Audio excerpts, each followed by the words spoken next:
The battle for the Commonwealth, the Pittsburgh Steelers fly to Philadelphia to take on the Eagles and these two teams that play in the state of Pennsylvania. My name is Tyler, here with my brother Ryan, and we're going to break down this Week 15 matchup between Russell Wilson, the Steelers versus Jalen Hurts, and the Eagles. But before we do that, we are 300 subscribers away from our year-end goal of 6,000 subscribers. Can't even believe that is possible. So let's see if we can hit that goal this week. So if you haven't already, hit that subscribe button, leave a like and a comment. Let us know who you think will win this game and why. And Ryan, this is going to be a great game. Both these teams are 10-3. No, the Eagles are actually 11-2. Yeah. The Pittsburgh Steelers are 10-3.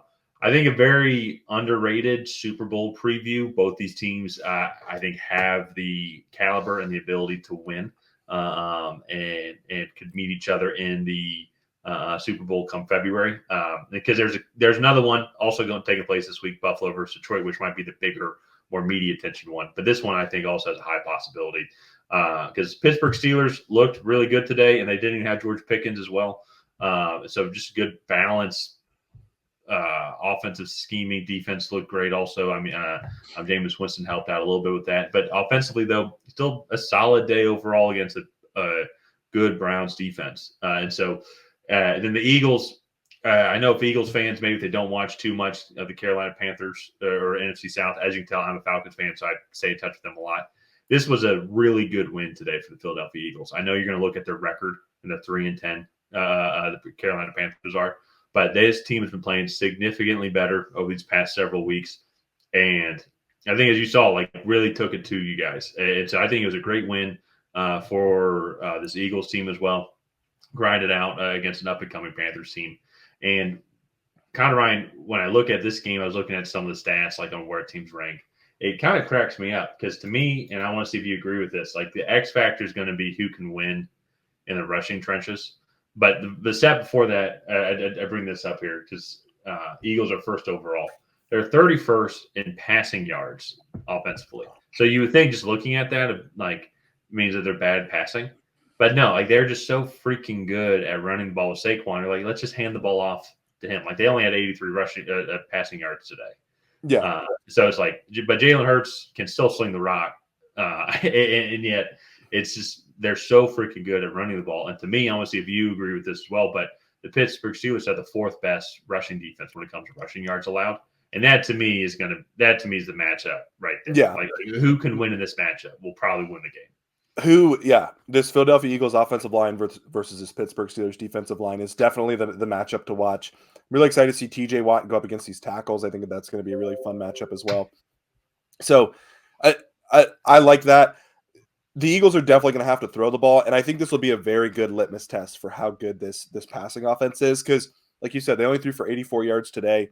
Jalen Hurts statistically is not having a great year. He's still been pretty efficient with the football, 14 passing touchdowns to 5 interceptions, about 2,500 yards on 220 completed passes.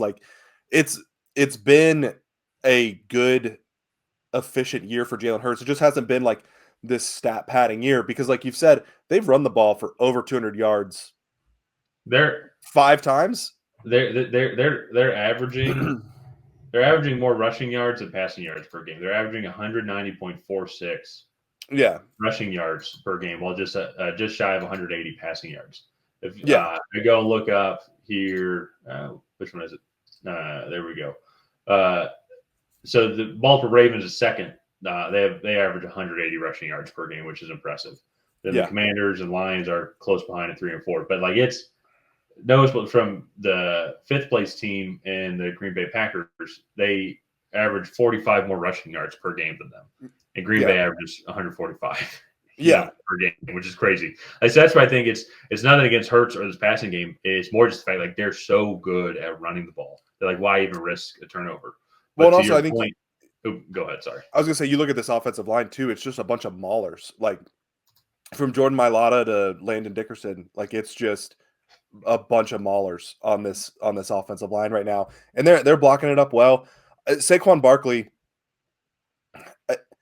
it is a shame that he has been on some horrible Giants teams because I think now we're really seeing what he can do.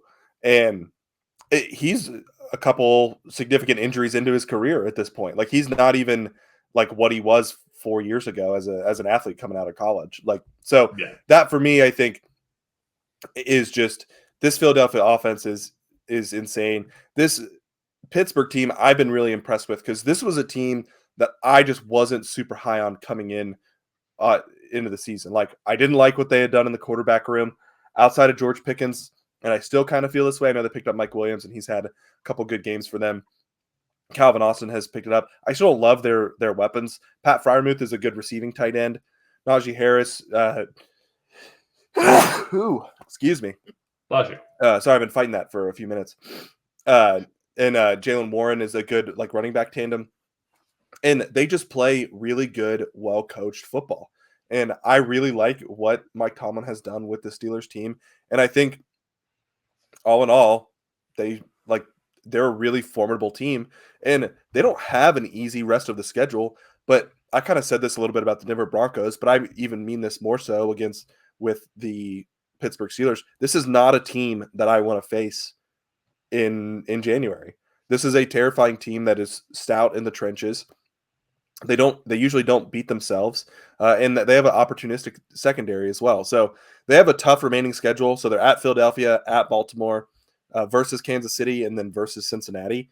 So you got to think they'll probably win 2 of those, lose 2, just because those are like cream of the crop teams right there. Yeah.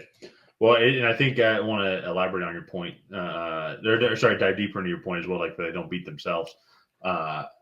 Both of these teams have only given up 11 turnovers on the season so far up to this point. Defensively, though, the Steelers are first overall in takeaways. They have 30 takeaways so far on the season. So averaging less than a turnover per game, and averaging nearly 2 turnovers per game as well. So that's going to be very fascinating.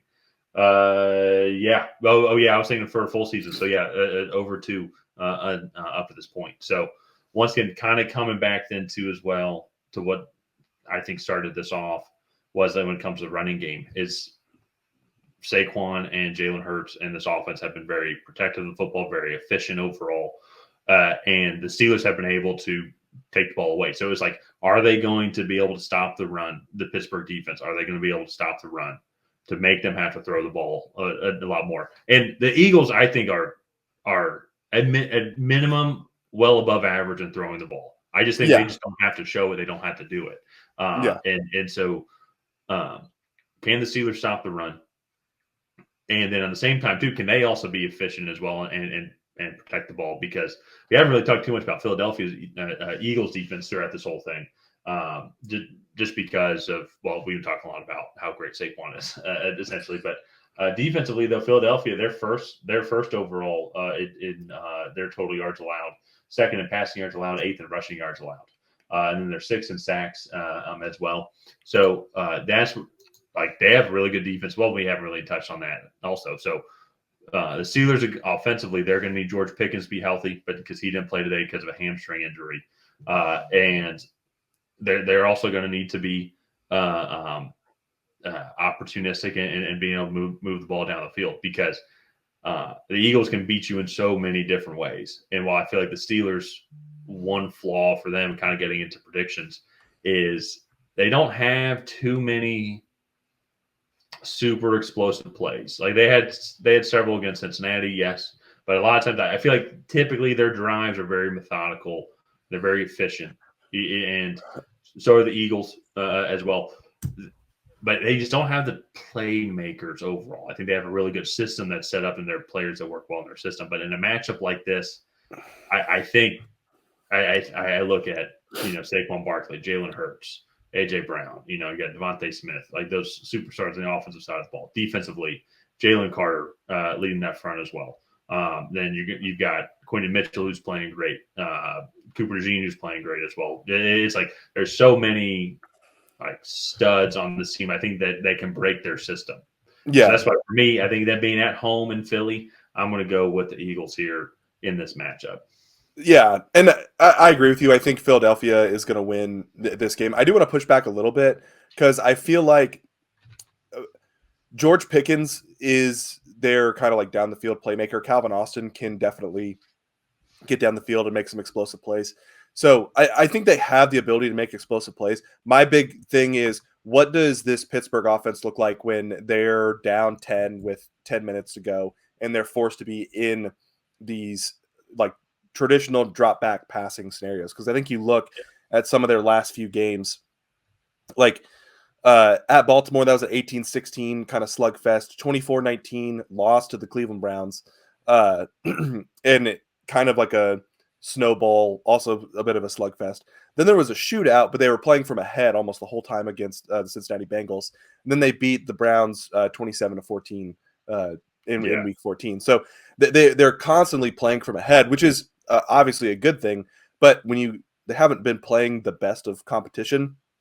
And so when you go up against a team that might put you down double digits or early on, or they might go ahead 10 points late in this game, how do you react when you're in that situation? And to me, I think that's when we'll start to see the Denver Russell Wilson come out, is when these traditional drop back scenarios where he might be under pressure at a much higher rate than what he traditionally is throughout the year. So Well, to see in that instance, then it's kind of one, like I know I list off the superstars for the Eagles there, like and like Steelers do have super like TJ Watt as well. Like TJ Watt's gonna have to step up. Like, and he will always step up. You know, he's one of the best edge rushers in the league. But it's like if George Pickens doesn't play, like he is their superstar. It's like he's gonna need to step up as well. Like all their skill position players, they're gonna have to play extremely well defensively than to Joey Porter Jr., who's been playing really well. It's just there's almost more. It just seems like everything on the Eagles is they're just a little bit better in those categories. So that's what's going to be very fascinating to watch. It's going to be a really fun game. Week 15's got a lot of really good games. Yeah, no, and this is definitely one of them. So we're both taking the Eagles in this matchup. Let's go ahead. We'll wrap up this video here. If you guys have not already, please go ahead and like and subscribe. That is the best way to help out the channel. While you're down there, go ahead and leave a comment on who you think is going to come out ahead in this matchup. Will it be the Pittsburgh Steelers? Will it be the Philadelphia Eagles? And other than that, we'll see you guys next time.